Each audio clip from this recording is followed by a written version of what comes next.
नमस्कार, India news Haryana देख रहे हैं आप। आपके साथ मैं हूं सुरभि तिवारी। यूपीएससी के परिणाम आ चुके हैं, जिसमें कि हरियाणा से इस बार करीब 24 होनहार को सफलता मिली है, जिनमें से ज्यादातर लड़कियां हैं। यूपीएससी के लिए हरियाणा से लगभग 13 लड़कियां चुनी गई है, जिनमें से 4 तो एक ही जिले सोनीपत से हैं। वहीं ऑल इंडिया टॉपर की बात करें तो यूपी के श्रुति शर्मा टॉपर रही हैं। तो यूपीएससी के परिणाम की घोषणा हो चुकी है और ऐसे में 24 होनहारों के नाम भी सामने आए हैं और परिजनों में खुशी की लहर देखने को मिल रही है। दरअसल परिजनों की तरफ से भी जिस तरीके से खुशी जाहिर की जा रही है अपने बच्चों को लेकर के, खासतौर पर उन बेटियों के लिए खुशी जाहिर की जा रही है जो कि या तो पहले बार या फिर दूसरी अटेम्प्ट में उन्होंने यूपीएससी को क्रैक कर लिया है। और ऐसे में यूपीएससी में कुल 24 ऐसे होनहार बताए जा रहे हैं जो कि हरियाणा से ही हैं। और ख़ास बात यह है कि सबसे ज़्यादा जो लड़कियों ने बाजी मारी है उसमें सबसे ज़्यादा 13 लड़कियां बताई जा रही हैं जो कि सिर्फ सोनीपत से हैं। तो फिलहाल ये खबर आपको बता रहे हैं हरियाणा से जुड़ी हुई कि किस तरीके से हरियाणा के जिस तरीके से बच्चियों ने और लड़कों ने भी अपना लोहा मनवाया है यूपीएससी में। और यूपीएससी क्योंकि देश का सबसे बड़ा एग्ज़ाम माना जाता है और इस एग्ज़ाम को क्रैक करने के बाद से हर ओर जहां बच्चों में खुशी देखने को मिल रही है, जो यूपीएससी के लिए जिन्होंने एग्जाम्स दिए थे उनके बीच तो खुशी है ही, साथ ही साथ परिजनों में भी बेहद खुशी का माहौल इस वक्त बना हुआ है। एक दूसरे को सभी मिठाइयाँ खिलाते हुए नजर आ रहे हैं, बधाइयाँ देते हुए नजर आ रहे हैं। तो तस्वीरें भी हम आपको कुछ दिखा रहे हैं यूपीएससी क्रैक करने के बाद से किस तरीके से पूरे घर में परिवार के बीच में खुशी का माहौल देखने को मिला। तो यूपीएससी में हरियाणा के कुल 24 होनहार बताए जा रहे हैं जिन्होंने यूपीएससी एग्जाम को क्रैक किया है और जबकि 13 बेटियों ने सफलता के अपने झंडे गाड़ दिए हैं। और अकेले सोनीपत से 4 ऐसी बेटियां बताई जा रही हैं जिन्होंने अपना परचम लहरा दिया है यूपीएससी एग्जाम को देने के बाद। तो यूपीएससी के रिजल्ट का जैसे ही ऐलान हुआ उसके बाद से चारों ओर खुशी की लहर दौड़ गई, क्योंकि जिस तरीके से 24 होनहार ऐसे स्टूडेंट्स जो कि सिर्फ हरियाणा से आते हों, और ख़ास बात यह है कि 13 बेटियों ने इसमें अपनी सफलता के झंडे लगा दिए हैं और साथ ही साथ अकेले सोनीपत से 4 बेटियों ने अपना परचम लहराया है। तो तस्वीरें उस दौरान की दिखा रहे हैं जिस दौरान रिजल्ट सामने आए और उसके बाद पूरे परिवार में खुशी का माहौल देखने को मिला। एक दूसरे को मिठाइयाँ खिलाते नजर आए और साथ ही जो यूपीएससी के एग्जाम जिन लोगों ने दिए थे उनको आशीर्वाद देते हुए भी नजर आए। हालांकि यूपीएससी की टॉपर श्रुति शर्मा रही हैं और पहले से लेकर तीसरे पायदान तक भी बेटियों का दबदबा इस बार बरकरार रहा है। तो यूपीएससी रिजल्ट्स के घोषणा के बाद से ही चारों ओर सिर्फ खुशी देखी जा रही है और इस बार जिस तरीके से यूपीएससी का रिजल्ट सामने आया और यूपीएससी के रिजल्ट आते ही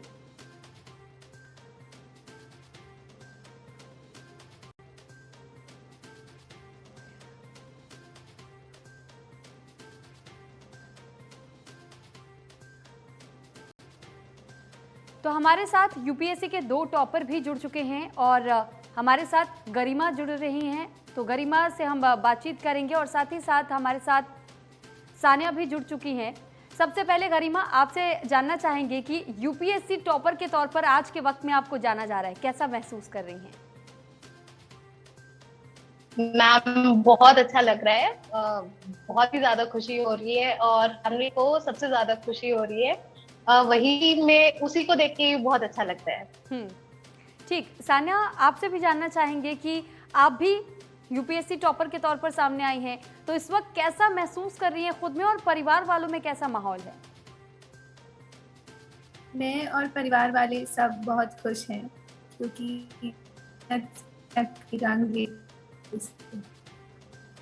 ठीक, साथ ही गरिमा आपसे ये जानना चाहेंगे कि जब आप यूपीएससी की तैयारी कर रही थी, क्या आपको जरा सा भी अंदाजा था कि ये दिन आएगा जब आप यूपीएससी टॉपर के तौर पर आप का नाम भी गिना जाएगा? मैम पिछले अटेम्प्ट में मेरे को काफी होप्स थे बट अब नहीं हो पाया था, लेकिन इसमें काफी डरी हुई थी। ऑल्दो पेपर बहुत अच्छे हुए थे, था भी कि शायद हो जाए, यूपीएससी पेपर ऐसा है कि पता ही नहीं चलता है कि हो क्या नहीं होगा, तो वो अनसर्टेनिटी थी। बट ये था कि हो जाना चाहिए इस बार और थोड़ा सा अच्छे रैंक से भी होना चाहिए।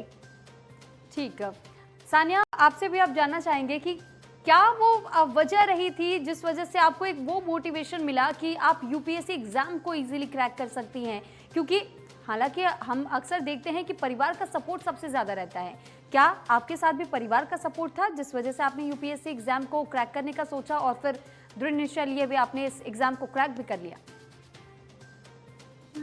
जैसा कि मोटिवेशन की बात है, तो ये मोटिवेशन मुझे मेरे फादर से आई थी। बहुत ही टेंडर एज से सिंस चाइल्डहुड मुझे यूपीएससी एग्जाम लिखना था, क्योंकि जब भी मैं अपने आसपास की चीज़ों को देखती थी तो कहीं ना कहीं लगता था कि सोल्यूशन गवर्नमेंट ऑफिसर्स के पास या गवर्नमेंट के थ्रू है। तो फिर मुझे लगा कि मैं भी गवर्नमेंट ब्यूरोक्रेसी में एंटर करूंगी तो मैं कंट्रीब्यूट कर पाऊंगी, जो इंडिविजुअल लेवल पे इतना नहीं हो पाता है। और सपोर्ट तो माँ बाप का सपोर्ट तो बहुत ज़रूरी रहता है। और मैंने कोविड हो गया था तो मैंने घर रहकर ही प्रिपरेशन किया, तो उसमें तो और भी ज़्यादा कंट्रीब्यूशन की, घर माहौल बनाना कि मैं पढ़ाई कर पाऊँ, तो उनका तो हमेशा सपोर्ट रहा। ठीक है सानिया, आपसे भी जानकारी चाहेंगे कि आपने आखिर आपके मोटिवेशन के पीछे क्या वजह रही थी? क्यों आपने यूपीएससी एग्जाम देने का ही सोचा? और जब आपने यूपीएससी क्रैक किया तो इसके पीछे आपको मोटिवेट करने वाले कौन लोग थे? मोटिवेशन तो वही मेरे पेरेंट्स ही थे, और मुझे फ्रेंड्स और पीयर ग्रुप से भी सपोर्ट मिला। जो सीनियर्स हैं, जो ऑलरेडी सर्विस में हैं, उन ऑफिसर्स से सपोर्ट मिला, क्योंकि ये जर्नी बहुत लंबी हो जाती है जिसमें आपको डर लगता रहता है। जैसे गरिमा ने कहा कि अनसर्टेनिटी होती रहती है, तो ऐसा ही फिर वही ऑप्टिमिज्म के साथ आप अगर परसिस्टेंस से मेहनत करते रहे तो एक दिन रिजल्ट आ ही जाता है। ठीक है गरिमा जी, आपसे भी जानना चाहेंगे कि आखिर आपके मोटिवेशन के पीछे क्या वजह रही थी? आपने यूपीएससी सिर्फ क्यों चुना? और आपने जब इस एग्ज़ाम को देने का सोचा, आपने घर वालों से बातचीत की होगी, क्या माहौल रहा होगा? क्या वो विश्वास था कि एक दिन वाकई ऐसा आएगा जब आप इस एग्ज़ाम को क्रैक कर लेंगी? जी मैम, मैम रिगार्डिंग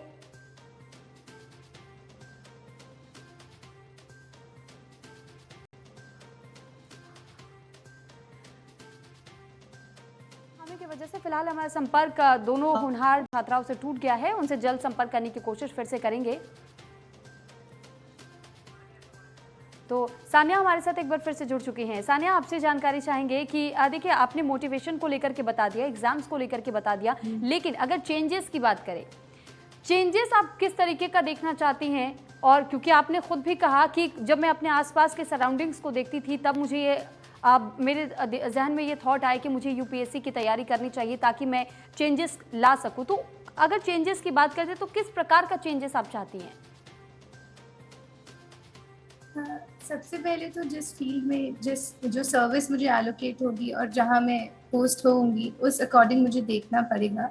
पर अगर एक सब टॉप मोस्ट प्रायोरिटी रहे और कहीं भी मुझे अपॉर्चुनिटी मिले तो मैं चाहूंगी कि मैं क्वालिटी एजुकेशन और एक्सेस टू एजुकेशन इम्प्रूव कर पाऊँ, क्योंकि स्टूडेंट्स और चिल्ड्रन ही हमारे देश का फ्यूचर होते हैं। तो अगर रूट स्ट्रॉन्ग होगी तो वी कैन एक्सपेक्ट कि ट्री बहुत स्ट्रॉन्ग बनेगा। तो एक क्वालिटी एजुकेशन तो बहुत ही मुझे लगता है कि, और मैं भी जैसे कि हरियाणा से और इलाहाबाद एक जो सब डिवीजन है सिरसा में, वहाँ से हूँ, तो क्वालिटी का तो इम्पोर्टेंस मुझे खुद को रियलाइज हुआ कि क्वालिटी होना बहुत ज़्यादा ज़रूरी है एजुकेशन में।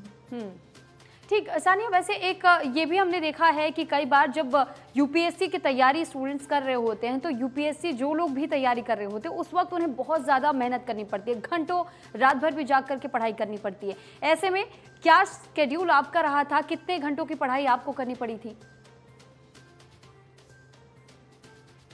शुरू में तो मैं कोशिश करती थी कि 8 to 10 आवर्स मिनिमम मैं दे पाऊँ, क्योंकि एक फ्लो बनाने में आपको वक्त लगता है।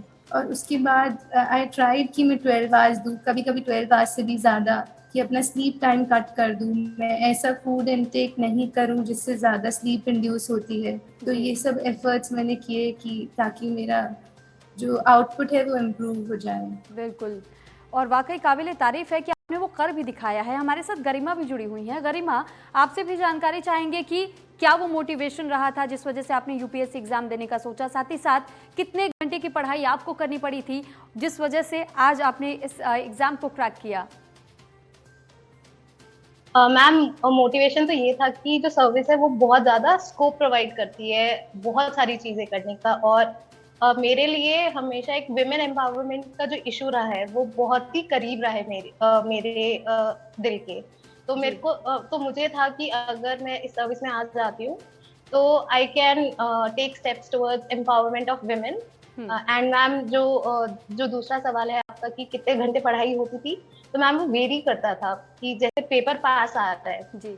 तो उस टाइम पे 10-11 घंटे हो जाता था और ऑन एवरेज 8 आवर्स तो रहता ही था। 8 आवर्स, और वाकई मतलब 8 घंटे या 11 घंटे कोई इतना डट करके अगर मेहनत करता है तो मेहनत का नतीजा भी ज़रूर नज़र आता है। और आप दोनों की मेहनत वाकई आज पूरा दुनिया और पूरी देश देख रही है। ठीक है गरिमा, मैं आपसे ये भी जानकारी चाहूँगी कि आपके परिवार में कितने लोग हैं और आपको समर्थन किस तरीके से मिला, क्योंकि कई बार को हो जाता है कि लड़कियों पर थोड़ा सा प्रेशर ज़रूर रहता है कि आपको घर वालों को भी देखना होता है, थोड़ा बहुत घर के कामों में भी मदद करना होता है। तो ऐसे में क्या कोई ऐसी सिचुएशन आपके सामने आई थी जिस वजह से आपको एक बार को ऐसा फील हुआ हो कि शायद आप उतना समय नहीं दे पा रही हैं, या पता नहीं वो टेंशन आपके दिमाग में आई हो कि एग्ज़ाम क्रैक होगा या नहीं होगा, ऐसी कोई सिचुएशन? मैम मेरी फैमिली बहुत सपोर्टिव रही है इस मामले में। और जब कभी मैं परेशान हो जाती थी तो मेरे एक ब्रदर हैं, एक सिस्टर है और मम्मी पापा वो ये बोलते थे कि हमसे ज्यादा मतलब तुझसे ज्यादा तो हमें विश्वास है कि तू ये कर पाएगी। और मेरी मदर ये मानती है, she is a working woman, और वो ये मानती है कि हम किचन का काम या और कुछ काम जो है वो कभी भी सीख सकते हैं और उसमें 6-7 महीने ही लगते हैं। लेकिन पढ़ाई एक ऐसी चीज है जो जिसमें टाइम लगता है और उनका एक ये विश्वास रहा है कि हमें लड़कियों को बहुत ज्यादा पढ़ाने की जरूरत है। अगर हम वो पढ़ा देंगे तो बाकी सब आराम से मैनेज कर लेंगे, तो वाकई। और फाइनेंशियली इमोशन।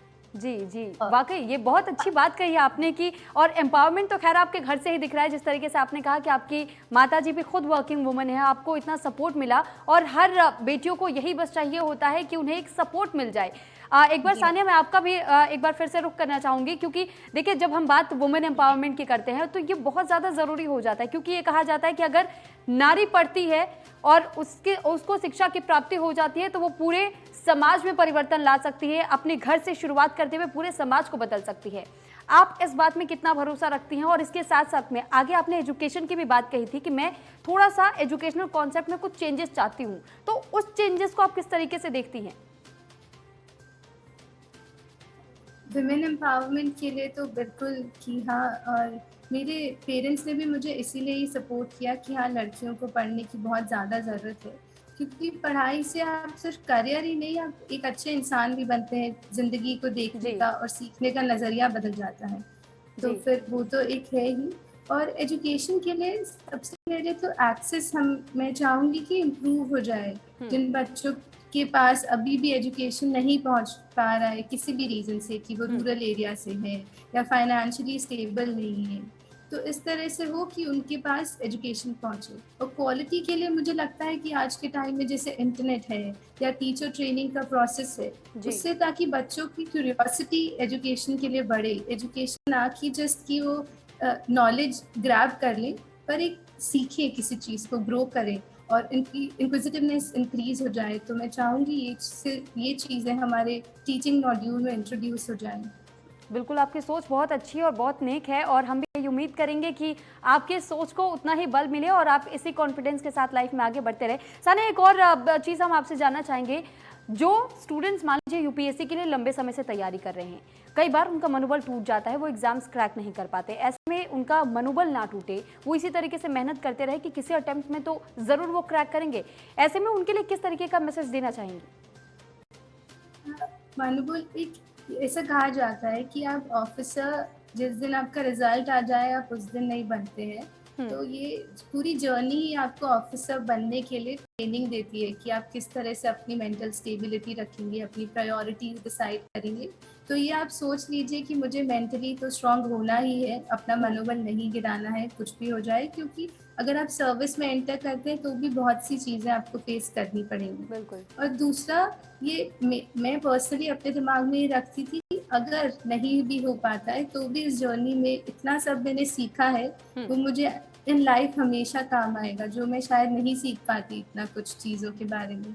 तो एक लर्निंग का जो एक मेरे अंदर था कि सीख रही हूँ मैं इस चीज़ से, तो वो मेरे लिए बहुत हेल्पफुल था। तो शायद ये बाकी बच्चों के लिए भी बहुत फ़ायदेमंद रहेगा मेंटल स्टेबिलिटी के लिए। बिल्कुल। गरिमा, आपसे भी यही हम जानना चाहेंगे कि आप उन लोगों को क्या संदेश देना चाहेंगी जिनका मनोबल कहीं न कहीं कमज़ोर पड़ जाता है, टूट जाता है, जब एक अटेम्प्ट पे वो यूपीएससी क्लियर नहीं कर पाते, तो उनके लिए क्या संदेश है? मैम, ये प्रोसेस जो पेपर है ये बहुत बड़ा है और इसमें पता भी नहीं रहता है कि क्या करना होता है क्या नहीं, तो ये एक पार्ट ऑफ प्रोसेस है। और अगर आप टॉपर्स की लिस्ट देखेंगे तो उसमें बहुत सारे जो टॉपर्स रहे हैं वो भी अपने 5-5, 6-6, 3-3, 4-4 अटेम्प्ट्स में करते हैं। जी। तो इसमें जब एक टाइम पे अगर हम नहीं क्लियर कर पाते किसी भी स्टेज को, तो उसमें परेशान होने की जरूरत नहीं होती है। उसमें ये देखना होता है कि हम इस स्टेज को क्यों नहीं क्लियर कर पाए, क्योंकि कुछ ना कुछ तो कहीं पे हमें एक कमी रही होगी। शायद हम आंसर्स ढंग से नहीं लिख पाए होंगे, या फिर प्रीलिम्स के पेपर में क्वेश्चंस ढंग से नहीं पढ़े होंगे, या कहीं पे कंसेप्चुअल क्लैरिटी नहीं होगी। तो मैम, उसको वो मेरे लिए एक होता था कि अगर मेरे मार्क्स नहीं आ रहे हैं तो उसमें मेरे को उसमें मुझे अपने ऊपर कुछ काम करने की जरूरत है। तो मैम, वो एक स्टेप है जो हमें सोचना चाहिए rather than blaming the process और एनीथिंग एल्स। तो मैम, वो था कि हर जगह पे, और मैं पास जा रही थी, तो ये था कि कुछ कुछ करके आगे हो जाएगा, सभी ऐसे करते हैं तो पेपर ये हो जाएगा क्लियर। यानी वाकई आप दोनों का यही कहना है कि जो अगर फर्स्ट अटेम्प्ट में नहीं क्लियर कर पा रहे तो बिल्कुल भी अपना मनोबल ना कम करें, बल्कि आप कोशिश करते रहिए। हिम्मत खुद में ही आपको सबसे पहले मेंटेन करनी ज़रूरी होगी। आप हिम्मत करेंगे तो आप कुछ भी हासिल कर सकेंगे। एक और सवाल है गरिमा आपसे कि देखिए, जब हम बात करते हैं यूपीएससी एग्जाम की, क्योंकि देश का सबसे बड़ा एग्जाम कहा जाता है, जब इंटरव्यू राउंड होता है तो इंटरव्यू राउंड को भी सबसे टफ तौर पर देखा जाता है, क्योंकि जब रीजनिंग के सवाल होते हैं या फिर जो भी सवाल जवाब उस वक्त किए जाते हैं, उस वक्त बहुत ज़्यादा नर्वसनेस रहती है। क्या आपने भी उस दौरान ऐसे कोई नर्वसनेस फील की थी, और अगर फील की भी थी तो उस चीज़ को आपने नज़रअंदाज करते हुए किस तरीके से इंटरव्यू को फेस किया था? मैम, नर्वसनेस तो बहुत ज्यादा होती है। मुझे अभी तक याद है कि मेरी आवाज बहुत ज्यादा कांप रही थी, बट ये था कि ये एक once in a life time opportunity है। और जो पैनलिस्ट हैं वो एक हमारे बुजुर्गों की तरह हैं। वो हमें वहां पे कुछ डांटने के लिए नहीं है, वो जस्ट हमसे एक बातचीत करने के लिए। तो जब मेरे को डर लगा तो मैंने बस यही सोचा कि मेरे को जस्ट एक कॉन्वर्सेशन करनी है, और बस उसको मेरे को वो मुझे दिमाग में था, उसके अलावा मैंने कुछ सोचा ही नहीं। ठीक है, हमारे साथ सानिया भी बनी हुई है। तो सानिया, मैं आपसे अब जानकारी चाहूंगी। देखिए, जब हम मोटिवेशन की हम बात कर ही चुके हैं, एजुकेशन सिस्टम को लेकर के आपने तमाम बातें रखी, लेकिन आपने जब अपनी पढ़ाई की शुरुआत की यूपीएससी के लिए, उस दौरान आपने क्या सोच करके इस पढ़ाई को आगे बढ़ाया और किन सिलेबस को आपने फॉलो किया? सबसे ज़्यादा फोकस्ड या सबसे ज़्यादा फेवरेट सब्जेक्ट आपका क्या रहा था? इसको लेकर के हम आपसे जानकारी चाहेंगे कि नोट्स आपने किस तरीके से तैयार किए थे, ताकि आगे आने वाले समय में जो स्टूडेंट्स तैयारी कर रहे हैं उनके लिए थोड़ी बहुत मदद मिल सके। इसके लिए मैंने जो भी रेकमेंडेड बुक्स होती हैं मैंने उन्हीं से स्टार्ट किया, एनसीईआरटीज़, और फिर थोड़ा सा एडवांस लेवल की। पर मैंने ये ध्यान दिया कि मैं एक ही बुक पे स्टिक रहूँ, मैं बार बार अपने सोर्सेज ना बदलूं। और फिर मैंने प्रीलिम्स, मेंस, पहले मैंने मेंस की प्रिपरेशन शुरू की, क्योंकि इसमें आपको कंसेप्चुअल अंडरस्टैंडिंग ज़्यादा ज़रूरी होती है। तो मैंने अपने नोट्स बनाए, इंटरनेट का हेल्प लिया। बहुत से सोर्सेज अवेलेबल हैं इंटरनेट पे जो आपको फ्री में इतना सब कुछ प्रोवाइड करवा रहे हैं, इतने रिसोर्सेज दे रहे हैं, उन लोगों को बहुत ज़्यादा थैंकफुल हूँ मैं। तो मैंने उनके थ्रू अपने नोट्स बनाए, और फिर जैसे जैसे एग्जाम करीब आता रहा तो मैंने प्रीलिम्स के लिए एकदम फोकस्ड अप्रोच रखा, क्योंकि प्रीलिम्स, मेंस और इंटरव्यू तीनों जो स्टेजेस हैं वो अलग अलग तरीके का प्रिपरेशन मांगते हैं, और अलग तरीके का माइंड फ्रेम आपका चाहिए उसके लिए। तो फिर मैंने यही ध्यान देते हुए टेस्ट पेपर्स किए, आंसर राइटिंग किया, और सेकेंड अटेम्प्ट में फिर हो गया। ठीक है सानिया, एक और चीज़, जैसे आपने नोट्स की बात की, नोट्स में कई बार को ये होता है कि स्टूडेंट्स नोट्स तो तैयार कर लेते हैं, लेकिन जब वो एग्जामिनेशन सेंटर पहुंचते हैं तो कई बार उनके दिमाग से वो की पॉइंट्स मिस हो जाते हैं, कॉन्फिडेंस की कमी महसूस अपने अंदर करने लगते हैं। क्या ऐसा सिचुएशन कभी आपने फेस किया, और अगर फेस किया तो उस वक्त, उस समय में आपने उस चीज़ को कैसे डील किया? ऐसा मेरे साथ प्रीलिम्स में ज़रूर हुआ है कि मैं किसी कॉन्सेप्ट में कंफ्यूज हो रही हूँ, तो उसके लिए बस आपको मेंटल स्टेबिलिटी चाहिए। आपका दिमाग उस वक्त शांत होगा तो आप फोकस करके ध्यान दे पाएंगे कि ये क्या था, क्योंकि चीज़ें आपकी लेटेंट मेमोरी में स्टोर हो जाती है, वो वहाँ से नहीं जाती है अगर आप एट द मोमेंट नहीं भी याद कर पा रहे हैं तो। और मेंस टोटली अंडरस्टैंडिंग पे है, क्योंकि सब्जेक्टिव आंसर्स होते हैं।